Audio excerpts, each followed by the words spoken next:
Hola mi gente, ¿cómo estáis? Bueno, vamos a ver, os había dejado con una especie de deberes que era coger la ecuación de onda que ya habíamos hallado aquí y hallar las soluciones, o sea, bueno, perdón, hallar las soluciones, comprobar que esto eran soluciones. Vale, en este vídeo vamos a hacer un poco eso, pero sobre todo me apetecía hacerlo para analizar por qué nos salen aquí los factores este y este de aquí y voy a tratar de deducirlos siguiendo una especie de lógica que ya veréis, que yo creo que aclara bastante qué es lo que sale aquí, por qué sale lo que sale y, sobre todo, vamos a tratar de hablar un poquito sobre este factor K, que ya veréis que se llama número de onda, como ya os dije, y veréis por qué es un vector también.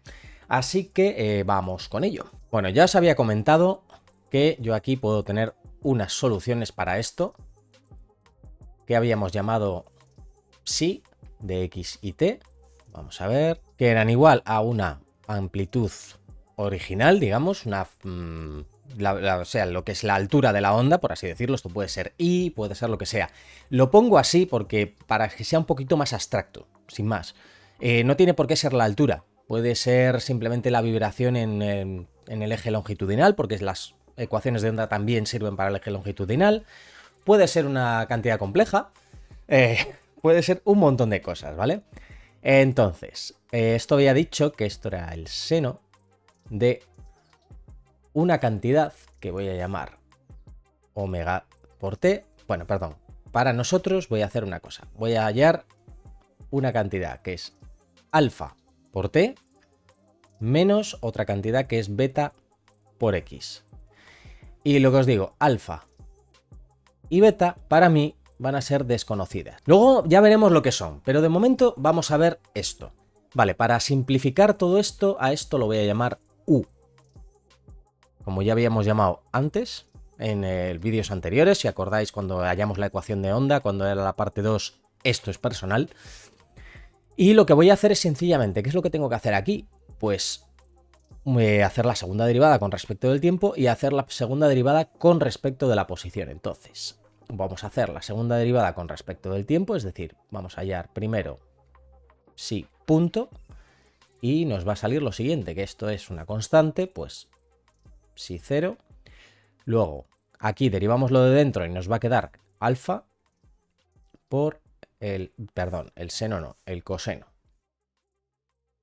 El coseno de esa cantidad que ya hemos llamado U. Vale. Ahora, segunda derivada. Otra vez me queda aquí alfa psi sub 0. Perdón. Aquí esto fuera. Y luego la derivada del coseno es el menos seno. Por lo tanto, voy a coger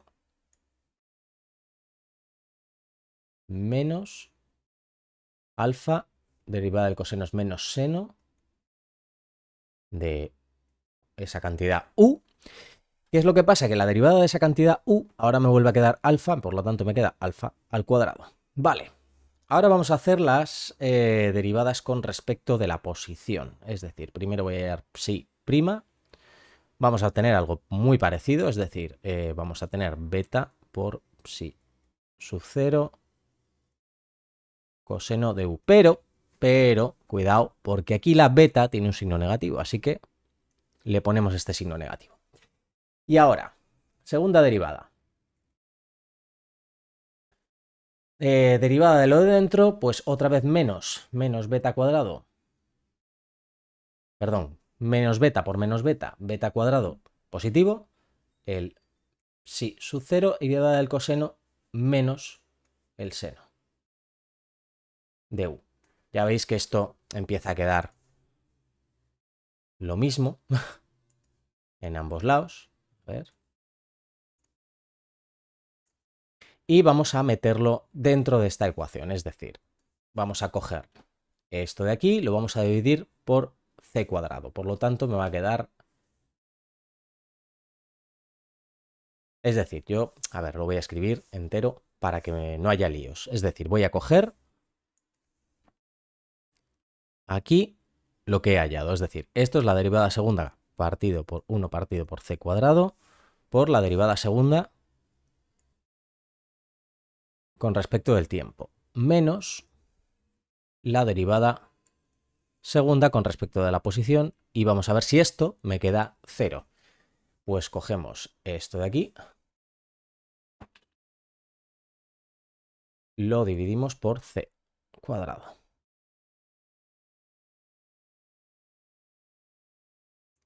Y ahora le restamos esta cantidad de aquí. Como se la restamos, se la sumamos. ¡Hala! Beta cuadrado.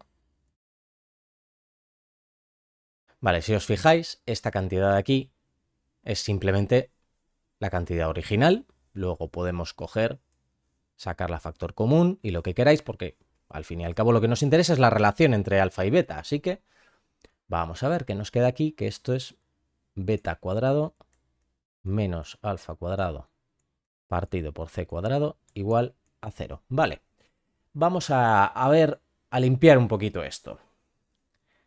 Esto simplemente nos queda que c cuadrado va a ser igual a alfa cuadrado partido beta cuadrado. Vale. Si no me equivoco, sí. Vale. Bueno, pues ya tenemos una relación entre alfa y beta. Si os fijáis, podéis tirar de dos cosas para sacar las unidades de alfa y beta. La primera forma de hacerlo, es decir, la parte de dentro, u, no tiene unidades. Porque al estar dentro de un seno o un coseno no puede tener unidades. Por lo tanto, si esto no tiene que tener unidades, alfa por t no puede tener unidades, implica que alfa tiene unidades de tiempo a la menos 1 y que beta tiene que tener unidades de distancia a la menos 1. La otra forma de hacerlo, con esto. Es decir, aquí tenemos metros partido por segundo. Al cuadrado y al cuadrado me lo voy a quitar, así que esto tiene que ser las unidades de alfa, que son tiempo a la menos 1, partido por distancia a la menos 1. Es decir, espacio partido por tiempo. Vale, pues ya está. Sabemos más o menos, tenemos una idea de por dónde pueden ir los tiros. Vale. Ahora, ¿qué es cada cosa? Pues vamos a ver. Como yo os había comentado,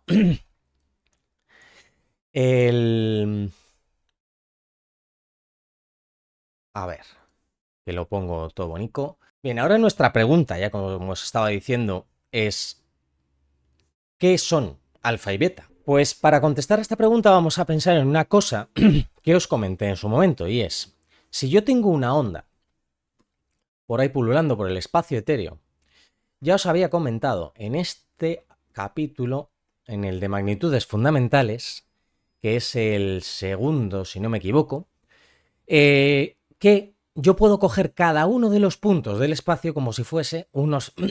Joder, cómo tengo la garganta, madre mía. Cómo se nota que acaba de empezar el curso y ahora estoy inmunizándome de todo lo que pilla. Por ahí. Sois puñeteras incubadoras, de verdad. Madre mía. Bueno, perdón. Como os dije, podemos coger y pensar en cada punto como si fuese un oscilador armónico.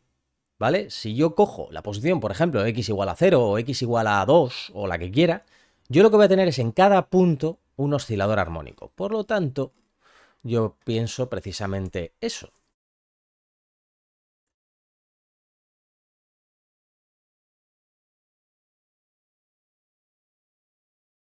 Entonces, yo lo que cojo es pensar, vale, pues eso significa que si cojo, por ejemplo, x igual a 0, voy a tener un oscilador armónico en x igual a 0 y voy a tener que si de 0t es exactamente la solución de un oscilador armónico, que solo depende del tiempo. Y si recordáis, esa solución de oscilador armónico era la amplitud inicial por el seno de omega por t. Pues si yo cojo y aquí me cepillo x, me queda que esto es igual a la psi 0 por el seno de alfa por t. Vale, pues por lo tanto, por narices, tengo que decir que alfa es igual a la frecuencia angular. Para que esto sea correcto, es decir, para que en cada punto yo tenga un oscilador armónico, necesariamente esta alfa tiene que ser esta frecuencia angular. ¿vale? ¿Tiene sentido esto a la hora de decir, ¿tiene unidades de tiempo a la -1? Sí, evidentemente, porque recordad que la frecuencia angular es 2pi por la frecuencia de toda la vida, que es 1 partido por el periodo, que es unidades de tiempo a la -1. Así que ya tenemos nuestra primera constante. Perdón, constante, nuestro primer parámetro. Bien, y ahora la pregunta de ¿qué es beta? Porque esto lo hemos hecho para alfa, y ahora la pregunta ¿para qué es beta? Bueno, pues vamos a esta ecuación que teníamos aquí hallada, de c cuadrado. Perdón, vamos a quitarle el cuadrado ya directamente, porque total, ¿para qué? C es igual a alfa partido por beta, que es igual a la frecuencia angular partido por beta. Vale. Si os acordáis, ya os había dicho, por aquí o por allá, a ver, creo que os lo había comentado aquí, que la velocidad es lambda por la frecuencia. Pues vamos a ver.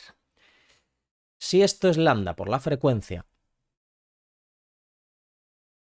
esto significa que yo esto lo puedo expresar como 2pi por la frecuencia partido por beta. Y esto tiene que ser lambda por la frecuencia. Por lo tanto, me cepillo esto y llego a la conclusión de que beta es igual a 2pi partido por lambda. ¿Tiene unidades de distancia a la -1? Sí, porque lambda tiene unidades de distancia. Así que de momento todo va encajando. Vale, y ahora esto precisamente es lo que habíamos llamado el número de onda. Y ahora lo que yo me planteo es cómo interpreto yo este número de onda. Pues veréis, yo puedo tener una onda propagándose por el espacio. Y esta vez voy a hacer una onda un poquito rara, ¿vale? Para que veáis una cosa. Vale, más o menos así. Esto de aquí atrás, borradlo de vuestro cerebro. Esto no cuenta. Simplemente es una onda que se propaga de esa manera. Fijaos. ¿Cómo os cuento esto? Por un lado, yo voy a tener que mi cantidad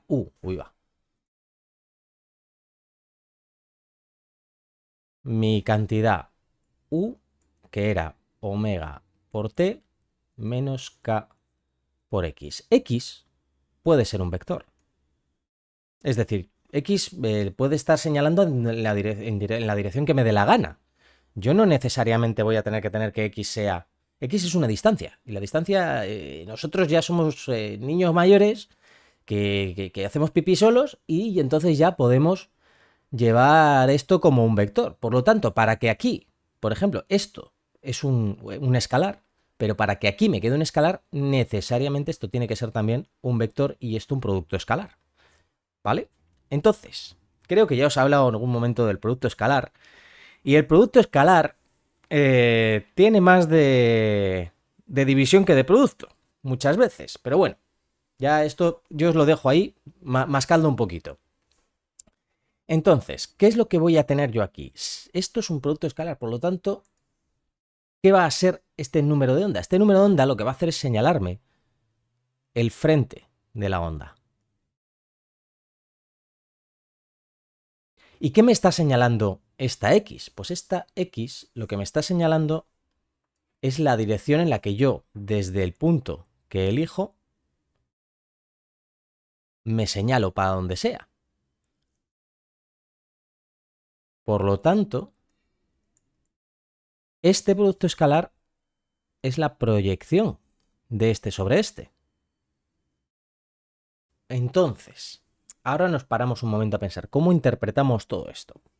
Pues mirad, esto por ejemplo, que he dibujado aquí, esta onda que tiene diferentes propagaciones, es para un medio no isótropo, por ejemplo. Entonces, si K es un vector, va a tener ciertas componentes, una componente en la dirección X, una componente en la dirección Y y una componente en la dirección Z. Porque podemos tener diferentes velocidades diferentes longitudes de onda, como ya os he comentado en algún momento, en diferentes direcciones. Entonces, una de las formas en las que a mí me gusta interpretarlo, y a mí me gusta más interpretarlo, es como sigue. Si yo tengo una serie de frentes de onda, voy a dibujar los planos porque me apetece, ¿vale? Pero no tienen por qué ser planos.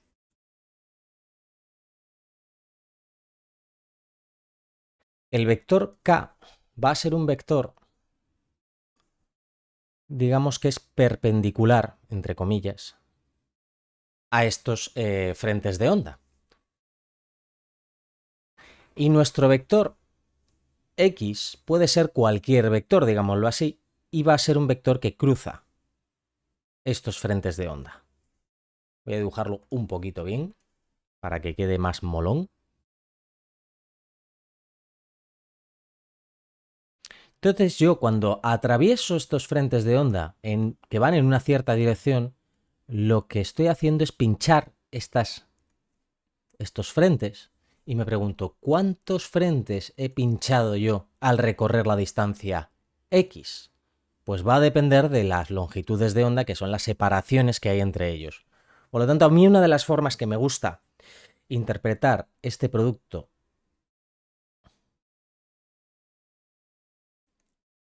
es un poco eso. Esto, como os digo muchas veces, todo esto, esas cositas que a veces os explico al final y demás, no hace falta que os las... O sea, quiero decir, no pasa nada si ahora mismo estáis diciendo, ¿qué puñetas me está diciendo este tío? Está bien, o sea, quiero decir, eso es algo bueno. No es necesario, ¿vale? O sea, no es necesario que lo entendáis bien, no es necesario que tal, si, o sea, si en algún momento estáis hechos un lío porque esto no me encaja, porque esto se suponía que no eran ondas planas, se suponía que los medios no sé qué, da igual, no os preocupéis. O sea, quiero decir, todas estas cosas que os voy explicando, os las voy explicando para que vayáis haciendo un poco la cabeza a cosillas más abstractas, a intentar ver sobre todo lo de las ondas, que ya os he dicho que para cuántica es fundamental, para que vayáis viéndolo un poco de manera más abstracta, ¿vale?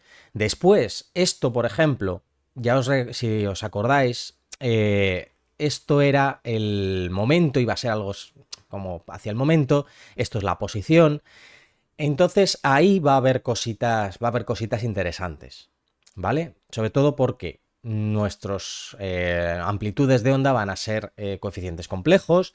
Entonces va a haber cosas muy, muy cucas, ¿vale? O sea, simplemente yo lo que quiero a veces es que vayáis separándoos un poquito de esa visión tan gráfica que se tiene a veces, que está bien tenerla, quiero decir, no es algo malo, no es algo de lo que te tengas que desprender, ¿vale? O sea, porque, bueno, o sea, yo he tenido profesores que decían, no, tienes que pensar de forma completamente abstracta. Digo, a ver, pensar de forma completamente abstracta, no está, a mi alcance tampoco está. Yo a veces me tengo que hacer imágenes mentales y eso está bien, siempre y cuando sepamos que son imágenes mentales. Entonces, cuando hago este tipo de cosas, simplemente es para que vayáis viendo que hay un montón de cosas que podemos ir abstrayendo poco a poco y que podéis ir sacando y que no tienen necesariamente una representación gráfica, ¿vale? Simplemente vais primero por la representación gráfica y es como ir subiendo peldaños en la abstracción. Bueno, pues con esto nos vamos a quedar de momento y ya hablaremos ya en el vídeo siguiente sobre energía de la onda, cómo se propaga la energía, cómo se propaga la intensidad y todo eso de las ondas. Y luego ya empezaremos con cosas mucho más guays, como el efecto Doppler, y con cosas mucho más divertidas como la interferencia y todo eso. Así que venga, nos vemos en el siguiente vídeo.